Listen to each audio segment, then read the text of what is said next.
And yes, so if I could get our presenters, Joseph, Taras, and Sabina, to come back on, maybe on the cameras.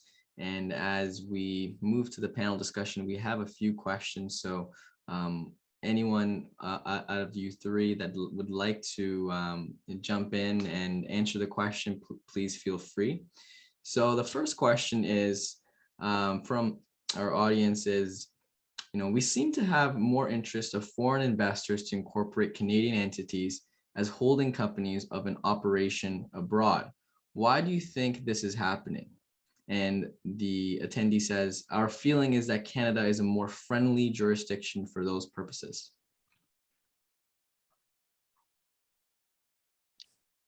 Well, I don't, Terence, you want to start? I have a few comments on that.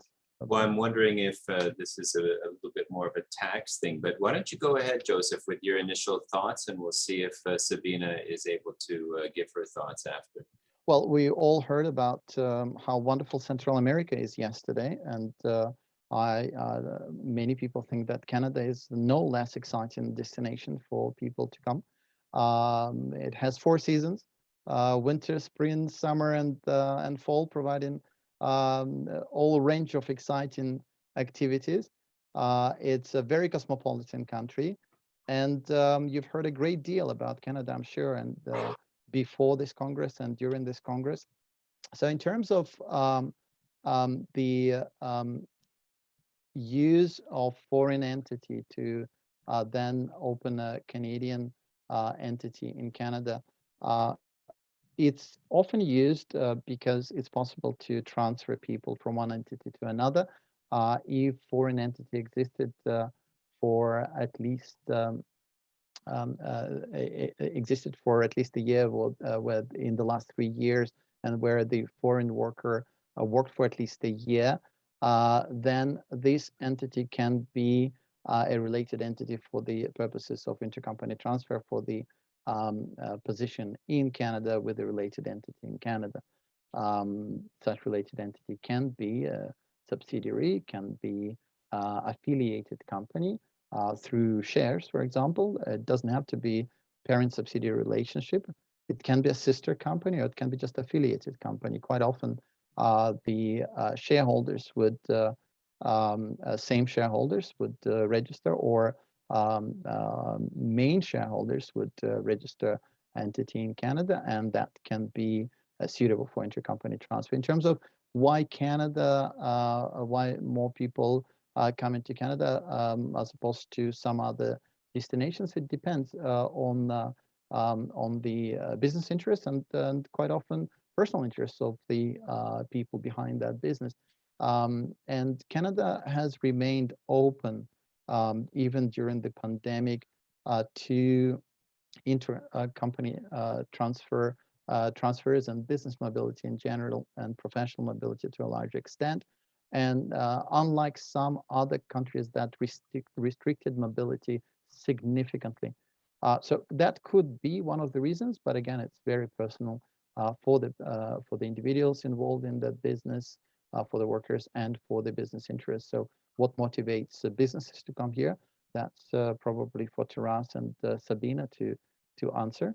But in terms of immigration or migration, mobility opportunities, they do exist, and they are quite good. And that can be one of the important factors why people choose Canada for setting up shop here or transferring themselves here. So with that, I'd like Taras and Sabina to comment on, share their thoughts on this. Sabina, I'd be interested to hear from a tax perspective if there's tax reasons that make Canada a more desirable destination. That's a hard one. I mean, Canada is quite a high tax jurisdiction generally. However, there are lots of opportunities for people in scientific research and development, lots of government grants and other programs. If you earn active business income, the tax rates, combined active business tax rate in Ontario is about 12.5%.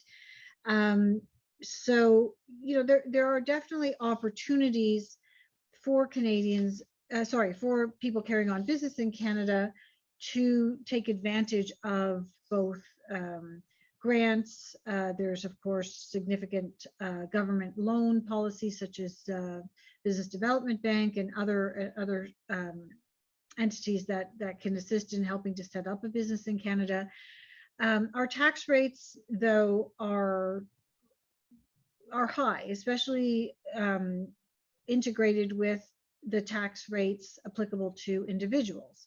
An extraction of funds from a corporation to an individual, whether as a shareholder or an employee, could, depending on the level of tax and the amount of income that's being withdrawn and how it's being withdrawn, be subject to tax of upwards of 53%. So, that's a lot of tax. Canada's main advantage, I suppose, lies in being, as you said, Taras, a gateway to the United States and to North America, a safe, secure, solid banking and financial services environment, relatively safe, secure country generally. And I think that that probably is the main advantage to carrying on business in Canada, rather than usually getting access to low tax rates comes with other aspects of that.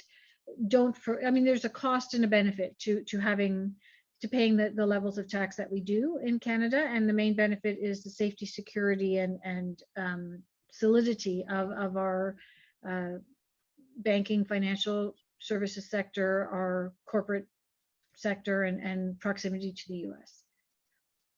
Yeah, I think that both of my colleagues have given great answers, and it's interesting. I was just speaking with a colleague from Quebec, a corporate lawyer from Quebec, and we were discussing something similar yesterday about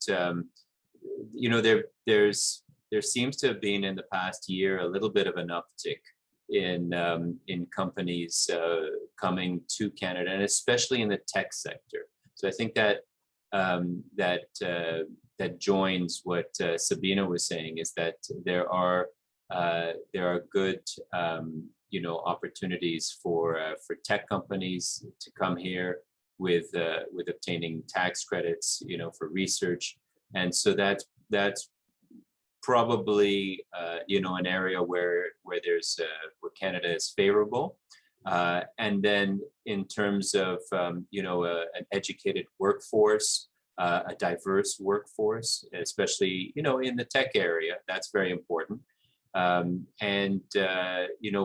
we have seen, it's in the past let's say 3 years, sort of a movement of companies, even let's say from Silicon Valley, who are coming to Canada, setting up a foothold in Canada, or even in one sense repatriating themselves, because there's been a lot of Canadians who have gone out to Silicon Valley and make their way with tech companies.